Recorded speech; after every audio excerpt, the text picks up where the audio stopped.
Okay, well now we're going to move on to something a little more exciting, and we're going to discuss ultrasound transducers, otherwise known as ultrasound probes.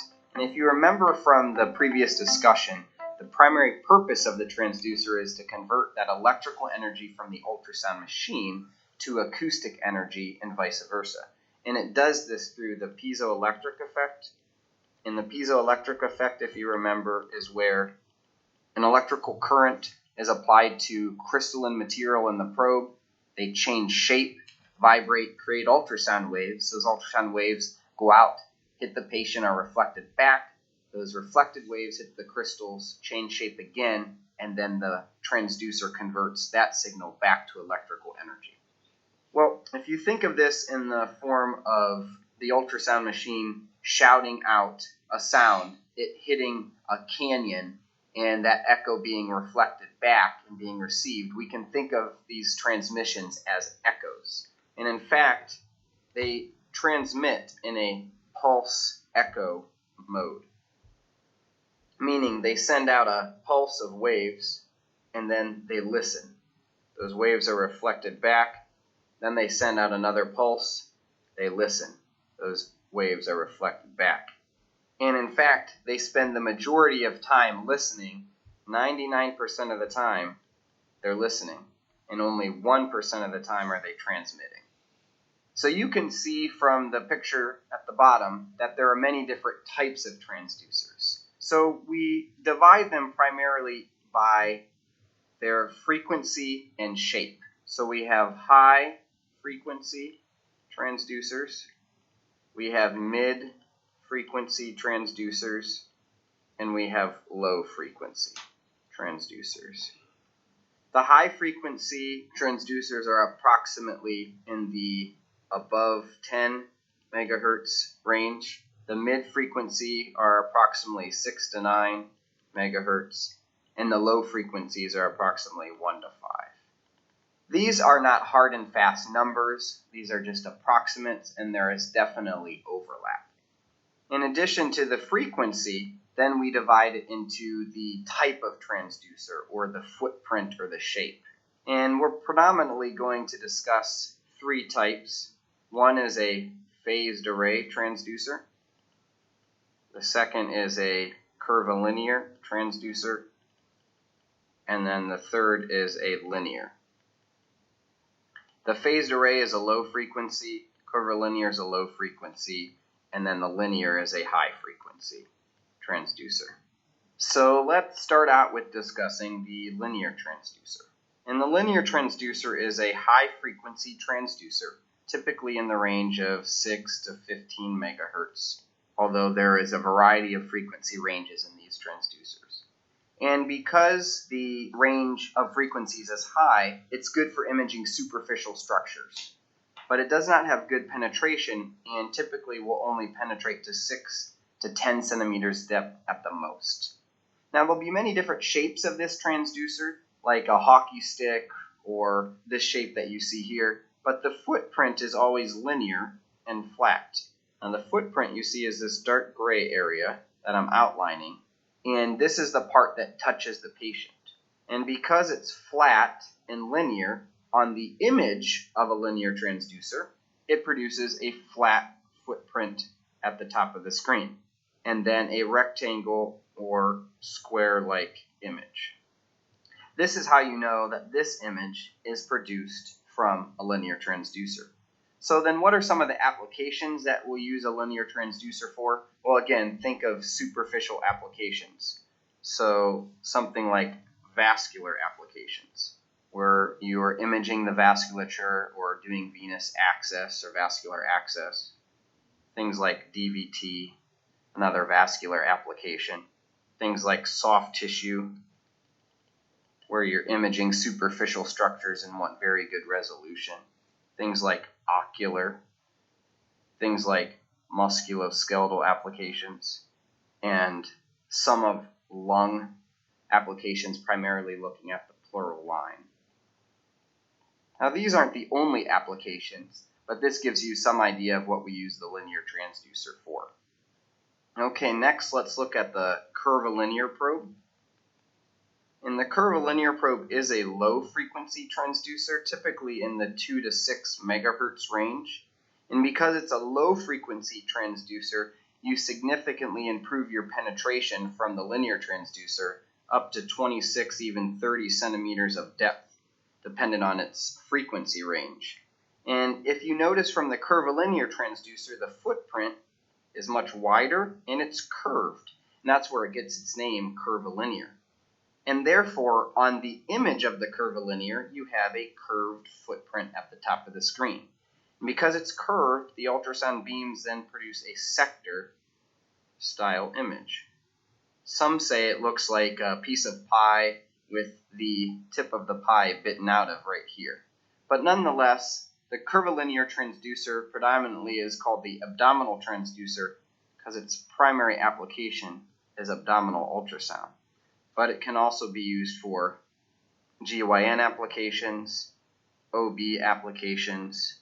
You can use it as a low-frequency transducer in lung ultrasound. You could use it for a subcostal view of the heart if you don't have a phased array transducer, and many other applications. Well, next we're going to look at the microconvex probe.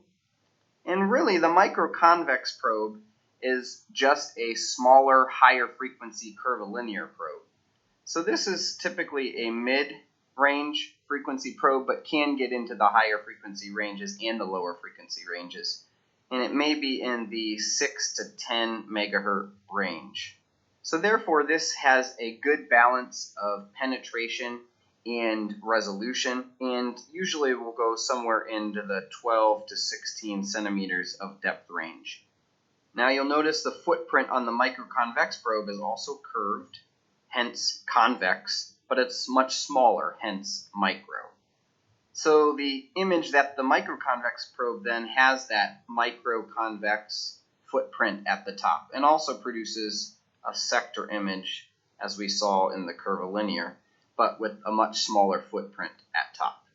So what type of applications is the microconvex probe used for? Well, some would advocate that it can be used for pretty much anything in the body and serves as a single universal transducer. However, it is limited by its depth at times. So one of the primary applications that I've seen it used for is lung ultrasound.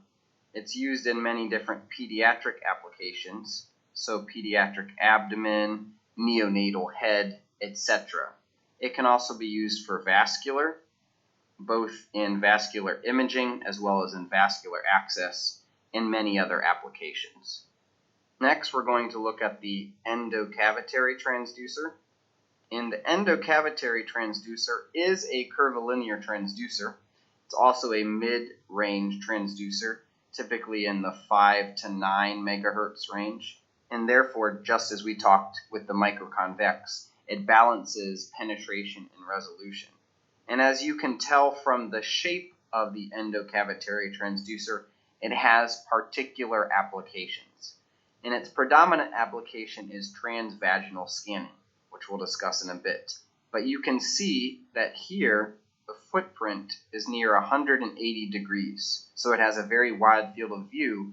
The shape of the probe is so that it can get into cavities, hence endocavitary.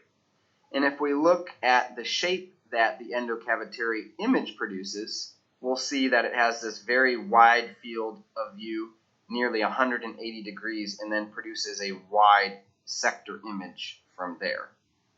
Now, primarily, as we discussed, this is used in first trimester OB, but you can also use it in other applications like peritonsillar abscess. I've seen it used in certain vascular applications like supraclavicular lines, etc. And lastly, we'll look at the phased array transducer. The phased array transducer is a low frequency transducer, typically in the 1 to 5 megahertz range, and therefore it has a very good penetration, usually up to 30 centimeters of depth. And what's unique about the phased array transducer, it also has a flat surface like the linear transducer, and it also has a small footprint, or a near square footprint if you were to look at this image head on. So it produces a sector image as well, but you'll notice something different from this sector image. We have a flat transducer producing a sector image that comes to a point. And so people will say this looks like a piece of pie. Well, why does it come to a point right here? That's because the crystals inside the phased array transducer are either one single crystal or a small group of crystals. And then the ultrasound machine and transducer electronically steers the beams it sends out. So without getting too sophisticated on you, it will electronically steer beams to be sent out in this direction, then this direction, then this direction. And because it electronically steers those beams, it produces this sector image that comes to a point where those crystals are. So this is primarily used for cardiac scanning, and in fact was designed for cardiac scanning because it fits very well between the ribs and the intercostal areas and has significant depth penetration to view the heart. But this can also be used for abdominal applications or abdominal vascular applications like the aorta because of its good penetration. So as you can see, there is a myriad of transducers to choose from, and many that we didn't even discuss here that have specialized applications, such as a TEE probe or an intraoperative ultrasound, etc. But going back to how we categorize the transducer, this is how you're going to pick the transducer.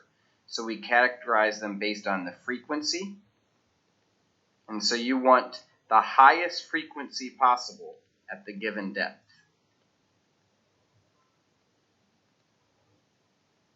And then the second way we categorized it is by the shape or the type of transducer.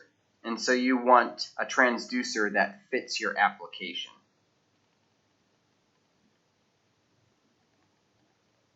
So for example, if you're doing cardiac scanning, you would pick a phased array probe because the shape of it is good for intercostal scanning. Or if you're doing transvaginal scanning, the shape of the endocavitary probe will fit transvaginal scanning, etc. All right, mid-crammers, well, that was an overview of common ultrasound transducers. And next we are going to get into an important concept, ultrasound orientation and imaging planes.